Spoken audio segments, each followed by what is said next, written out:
Rosh Hashanah.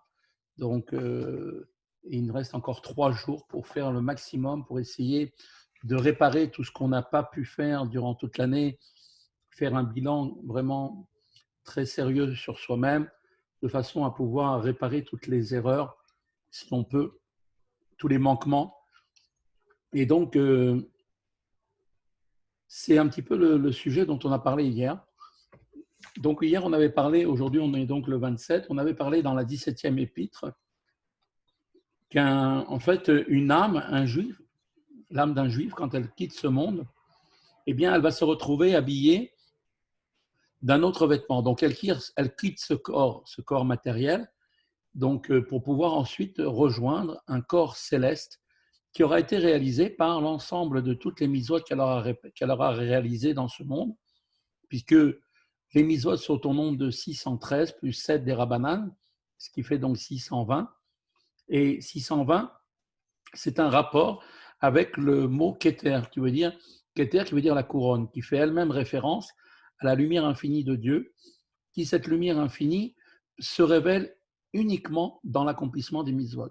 C'est-à-dire que quand un juif réalise une mitzvah ici-bas dans ce monde, eh bien, il attire pour le monde, pour l'enchaînement de toute la création, une lumière infinie de la dimension de la lumière infinie qui s'introduit à l'intérieur des mondes et qui vient donc irradier cette personne, puisqu'elle lui donne effectivement donc une récompense uniquement, ce n'est que les fruits, mais le capital, bien sûr, la véritable récompense n'étant pas de aucune manière en mesure d'être rétribuée à travers ce monde, qui ce monde est un monde limité, eh bien, cet monde est gardé pour le monde futur. Et on a expliqué que l'âme, donc, quand elle passe dans ce monde et qu'elle agit en faisant tous les commandements de Dieu, les mitzvot que Dieu nous a demandé d'accomplir, eh bien, cette âme reconstruit d'une certaine manière un vêtement, qui ce vêtement céleste, à l'image de son corps, qui est le vêtement terrestre de son âme, va lui permettre, quand elle va quitter ce monde, de pouvoir intégrer ce vêtement.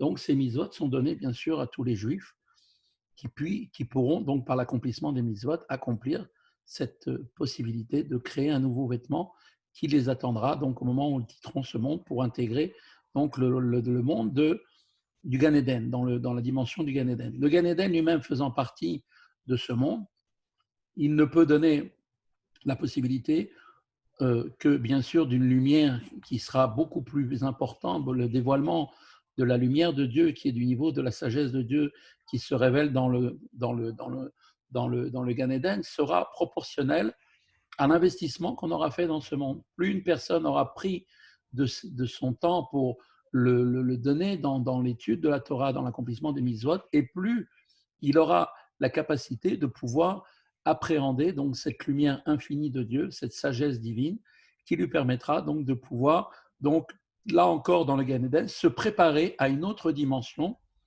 qui est la dimension finale et l'aboutissement de toute la création, qui est la résurrection des morts, et avec ce qu'on appelle le monde Olam Haba, le monde futur, dans lequel reviendront toutes les âmes juives uniquement. Dans lequel, bien sûr, à ce moment-là, elles pourront, ces âmes juives, ensuite avoir une puissance, une capacité de pouvoir appréhender le Créateur, comme il est dit. Et donc, ce nouveau vêtement, cette nouvelle capacité d'appréhender le Créateur tel qu'il est, si on peut dire, dans sa révélation infinie, ne sera uniquement qu'à partir de la venue de cette troisième époque qui représente en fait la venue donc des temps futurs, appelés aussi triatamétim, qui viendront tout de suite après triatamétim. Donc le corps devra, pour pouvoir être en mesure de pouvoir capter la révélation divine, eh bien le corps doit changer de ce qu'il est actuellement. Donc ce corps qui aujourd'hui a besoin de dormir, manger, boire et de tous les besoins matériels qui le limitent, n'existeront plus quand viendra le temps on va dire de cette étape qui est la triatémétime, la résurrection des morts. Le corps changera. Il y aura un corps, oui, mais cette fois qui n'aura plus besoin ni de boire, ni de manger, ni de dormir, et dont la seule et unique occupation sera la connaissance de Dieu. Donc maintenant, on va continuer dans cette explication-là. comme on l'avait vu donc hier, et on va donc poursuivre. Et il nous dit comme ça, Vezeu rachava mitzvotecha meod. L'Admor Azaken nous dit, et c'est là ce que nous dit le verset que l'on avait vu précédemment, ta mitzvah est large. Et la mitzvah dont on fait référence ici, sans la préciser, c'est la mitzvah de la tzedaka. Pourquoi? Pourquoi est-ce qu'elle est très large? Parce qu'elle est un keli, un réceptacle, verachav meod, d'une très très grande capacité, l'itlabesh ba aharat orensov baruchu, pour que se revêt à l'intérieur l'illumination et la révélation de la lumière infinie de Dieu, béni soit-il.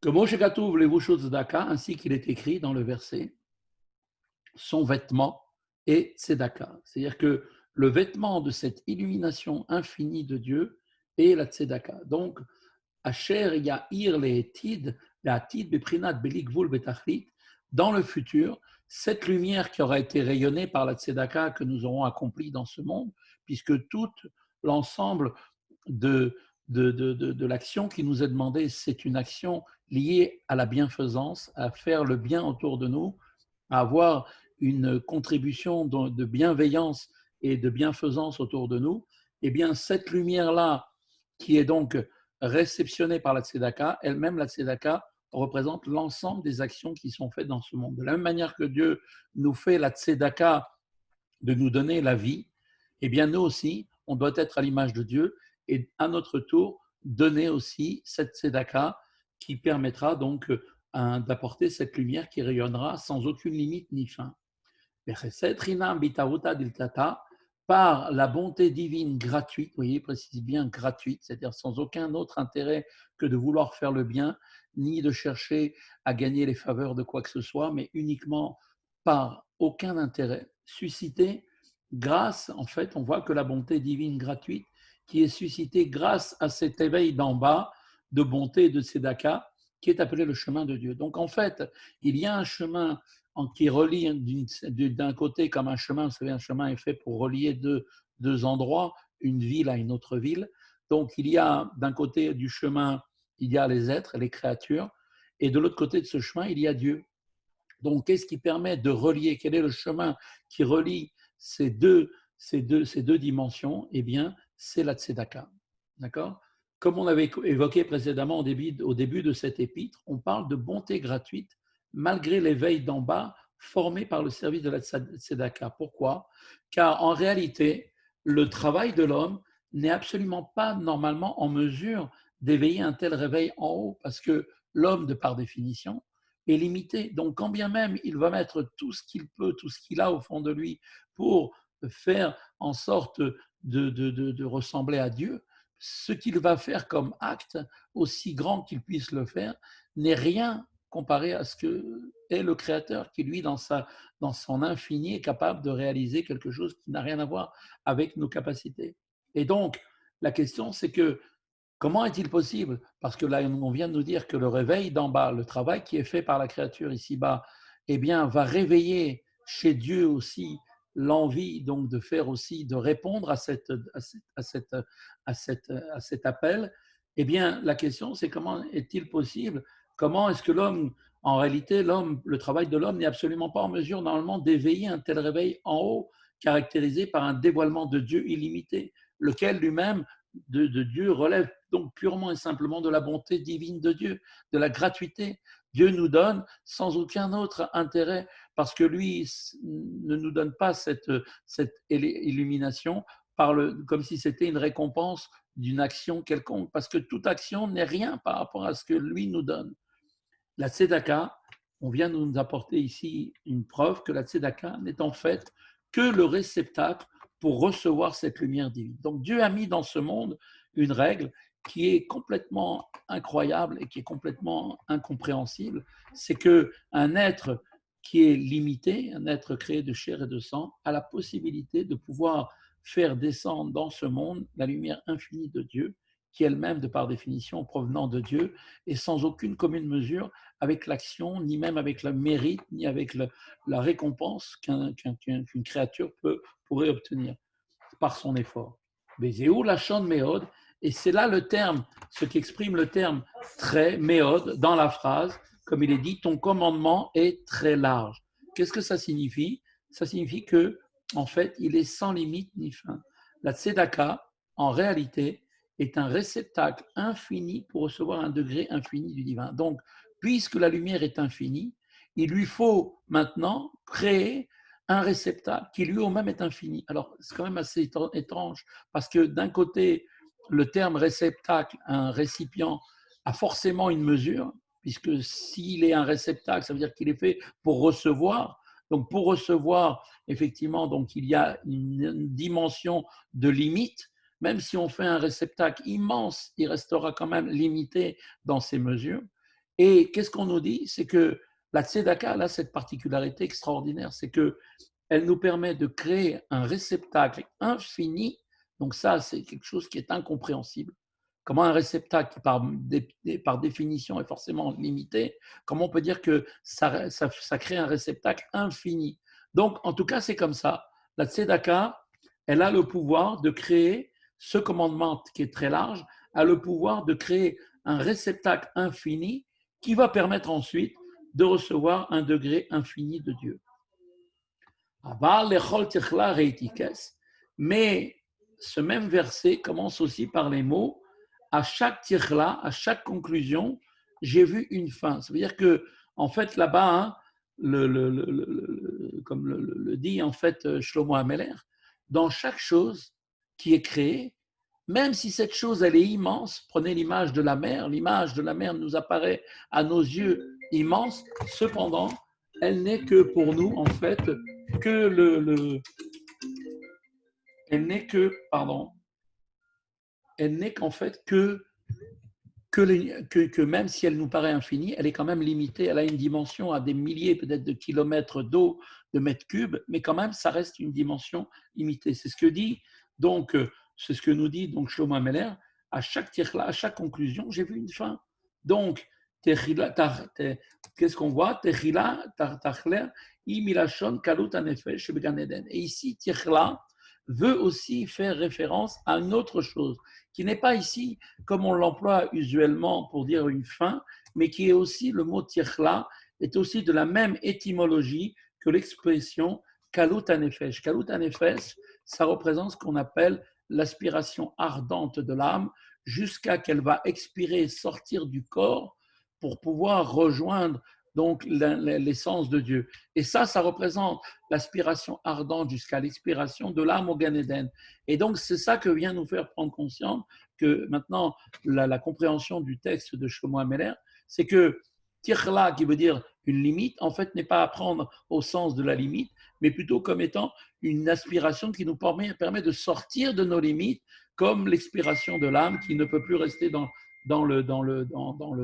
ne peut plus rester dans le corps parce que le corps est limité, elle veut aller vers une dimension qui est beaucoup plus haute. Dont le verset donc dit j'ai vu une fin, car la lumière divine qui est recherchée au Gan Eden relève du degré de la limite, de la fin, de la contraction, comme dit précédemment, comme on avait expliqué que le Gan Eden, loin de croire, comme beaucoup le croient, que c'est un endroit qui est sans limite et qu'il va y avoir une révélation extraordinaire au niveau de la révélation divine, eh bien, ce Gan Eden, même le niveau le plus haut du Gan Eden, reste lié avec ce monde. Comme de beaucoup font l'erreur en croyant que ce monde est une vie, il y a une vie dans ce monde, et qu'ensuite on passe en fait à une autre dimension qui est complètement plus rien à voir avec ce monde-ci, qui est appelé le Gan Eden. Ces gens se trompent complètement. Le Gan Eden fait partie de ce monde-là, fait partie de l'enchaînement de toute la création. Il se situe effectivement sur un plan beaucoup plus haut au niveau de la spiritualité que ce monde qui est matériel et physique, mais il est en même temps dans ce monde, dans la création tout entière de ce monde. Donc quand on parle de Gan Eden, on parle là encore d'un endroit qui est un endroit limité, qui est donc limité avec les lois de ce monde. C'est pour ça que certains pensent que les gens vont mériter, en faisant certaines actions, d'obtenir dans le Gan Eden tous les plaisirs certains même proposent des récompenses incroyables qui sont liées avec les notions du corps, comme le plaisir de manger, le plaisir d'avoir peut-être des relations, ou bien le plaisir de différents plaisirs liés au corps. Eh bien, le Rambam décrit là-bas dans le Sefer Yad Chazaka qu'en fait, ce sont des idiots de penser comme ça, parce que le Gan Eden étant la résidence des âmes et que les corps n'y sont plus, donc il ne peut plus y avoir de récompense liée à ce qui est la récompense du corps. Manger, pouvoir dormir, c'est le corps qui en profite, c'est pas l'âme. Donc toutes ces récompenses dont on parle n'ont rien à voir avec le Gan Eden. Le Gan Eden est une dimension de la création qui est dans ce monde et non pas un monde en dehors de ce monde-là, mais il est en fait une dimension qui est une dimension beaucoup plus élevée, beaucoup plus spirituelle, où ne se trouve là-bas que la dimension spirituelle de la personne qui est en fait son âme. Donc quand une personne a souillé son âme ou a complètement, malheureusement, dégradé son âme, cette âme-là ne peut pas, malheureusement, être en mesure de pouvoir se présenter dans cet endroit-là, puisqu'elle n'est plus ce qu'elle devait être. Et donc, c'est ce qu'il nous dit ici, c'est que quand bien même que le Gan Eden est le niveau, le degré, ce degré qui est en fait une récompense, puisqu'il représente une certaine forme d'aboutissement, eh bien, il relève lui aussi du degré de la limite, étant lui-même dans le monde, dans ce monde qui est en fait limité, un monde lié avec de la contraction, et donc forcément la lumière divine qui illumine dans le Gan Eden, elle aussi relève du degré de ce qu'on appelle de la lumière Memalek Olalmim, qui est la lumière qui introduit les mondes et chaque créature, et qui appartient donc forcément, puisqu'elle s'habille à travers les créatures et le monde, à la limite, et donc en fait à tout ce qu'on appelle le Tzimtzum. On voit que le père du rabbi, le rabbi actuel, donc qui s'appelait le Rabbi Levi Yitzhak, écrit dans son livre L'Ikutei Yitzhak, qui est en fait un ouvrage qu'il a rédigé et qui était en fait basé sur beaucoup de choses de Kabbalah. Il dit que les trois termes qui sont employés dans le verset ici, la fin, la limite et la contraction, renvoient en fait à trois formes d'illumination qui irradient le Gan Eden. Il explique exactement pourquoi le verset choisit le terme fin plutôt que limite ou contraction. Donc tout ça à voir bien sûr dans son livre. Et comme il est dit quant à l'expression lechol tichla, chaque sorte de tichla, donc on avait dit donc chaque sorte maintenant d'aspiration ardente de l'âme qui veut sortir du corps pour atteindre une dimension qui est en fait une dimension supérieure dans le Gan Eden, eh bien, fait référence uniquement à la référence de l'aspiration des âmes dans le Gan Eden et non pas de la dimension de la limite. On ne parle pas de la limite liée à une limite d'un endroit. On parle d'une volonté de sortir de cette limite qui est en fait l'aspiration que l'âme peut avoir de s'élever des âmes dans le Gan Eden. Ou les filles chez Kama Vekama Maalot ou Madrigot Gan Eden, Zel Malamizé, Adrom Maalot. Et c'est en fait par cette dimension d'aspiration ardente qui attire en fait l'âme vers une expiration, elle sort pour sortir d'un niveau, pour aller vers un niveau supérieur. Parce que dans le Gan Eden, il y a de nombreux rangs, nombreux niveaux, l'un au-dessus de l'autre jusqu'au plus haut sommet du Gan Eden. Comme cela est rapporté dans les écrits du Likutei Hachaz du Harizal, Befirouche, Mama Chazal, sur l'explication des paroles de nos Chachamim qui disent là-bas dans la sentence de nos sages, Talmidei Chachamim en lahem menocha, que les érudits n'ont pas de repos ni en ce monde, ni dans le monde futur. C'est la fin, en fait, qu'on voit du traité Brachot. Cela nous explique qu'en réalité, les gens pensent aussi, encore une fois, ils font une erreur, qu'une fois qu'une personne a quitté ce monde, ça y est, elle a atteint la tranquillité, elle a atteint la paix et qu'il n'y a plus rien à faire, c'est le repos éternel. C'est encore là une fois une erreur des non-juifs qui n'a rien à voir avec ce que la Torah nous révèle, c'est qu'en réalité, il y a toujours une élévation à une autre élévation et cela fait partie de ce qu'on appelle le non-repos. Les érudits n'auront pas de repos, c'est-à-dire que les gens qui sont au niveau érudit, c'est-à-dire tous ceux qui sont liés avec la Torah, avec l'accomplissement des mitzvot, eh bien, ne se reposeront ni dans ce monde, ni dans le monde futur. Pourquoi ? Parce que leur volonté est toujours de s'élever plus haut, toujours plus haut, de niveau en niveau, jusqu'à l'infini, puisque dans le Gan Eden, effectivement, même si ce Gan Eden se trouve dans ce monde qui est lui-même limité, eh bien, il y a des milliers de niveaux dans le Gan Eden pour atteindre les sommets les plus hauts. She'olim tamid mi madriga le madriga, basagat Torah she'en la sof, et le Harizal explique à quoi cela fait référence quand on dit que les érudits n'auront pas de repos, ni dans ce monde, ni dans le monde futur. C'est qu'en fait, les érudits, eux, s'élèvent constamment de degré en degré. Par quel moyen? Eh bien, par la perception de la Torah, qui elle-même, la Torah n'a pas de fin. Donc, ils n'ont pas de repos. Qu'est-ce que ça veut dire? En ce sens qu'ils ne restent jamais au même rang et qu'ils connaissent constamment une volonté d'une élévation constante et ils vont aller cela constamment en évolution. Adachar Tria jusqu'à la résurrection, d'accord, chez Yelahem Menucha, où ils auront alors le repos. C'est seulement au moment de la Triat Hametim qu'il y aura à ce moment-là, ce sera le temps qui est entièrement Shabbat, comme il est à rapporter là-bas, le temps pour le Shabbat, pour le repos, pour l'éternité. Et la dimension de Shabbat s'adresse uniquement qu'aux âmes juives. Les non-juifs n'ont pas, bien sûr, l'autorisation de faire Shabbat. Et donc, de quoi fait-on référence ici? C'est qu'en fait, il y aura un moment, le moment qui sera en fait le Triat Hametim, sera le temps du repos complet, où là, nous serons dans une dimension de Shabbat, et à ce moment-là, le Shabbat sera véritablement, comme il est marqué dans la halacha, c'est le repos, et ce sera le repos pour l'éternité. Alors, que se passera-t-il à ce moment-là? Alors brillera le rayonnement de l'essence de Dieu dans sa transcendance qui échappe à toute limitation et à tout échelon. Et là, la notion d'élévation de degré en degré n'aura plus de sens, puisque on aura à ce moment-là, quand on sera arrivé à cette période-là de Triat Hametim, on aura atteint celui du repos de l'âme, comme pour le Shabbat, c'est-à-dire on sera arrivé au summum de la révélation, et donc on se délectera dans le rayonnement de l'essence de Dieu, dans l'essence divine. Et donc, il n'y aura plus de niveau au-delà, supérieur, puisqu'on aura atteint le summum qui est de pouvoir se délecter du rayonnement de l'essence divine. Et tout ça, bien évidemment, sera la récompense pour tous les efforts qui ont été menés durant toute cette vie et pendant aussi tout cet effort qui ont été faits dans le Gan Eden. Et c'est ainsi qu'on nous parle, effectivement, la Gemara nous dit bien, effectivement, qu'à la fin du traité Brachot, qu'il n'y aura jamais de repos dans ce monde ni dans le Gan Eden, parce qu'il y a dans ce monde limité la possibilité de nous élever d'une dimension à une autre, d'un degré à un autre, sans limite, par l'intermédiaire de l'étude de la Torah, qui elle-même aussi est sans limite.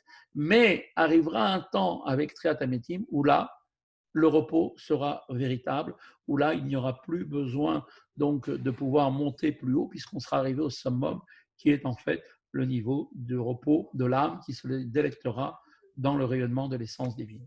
Voilà, c'est le cours d'aujourd'hui.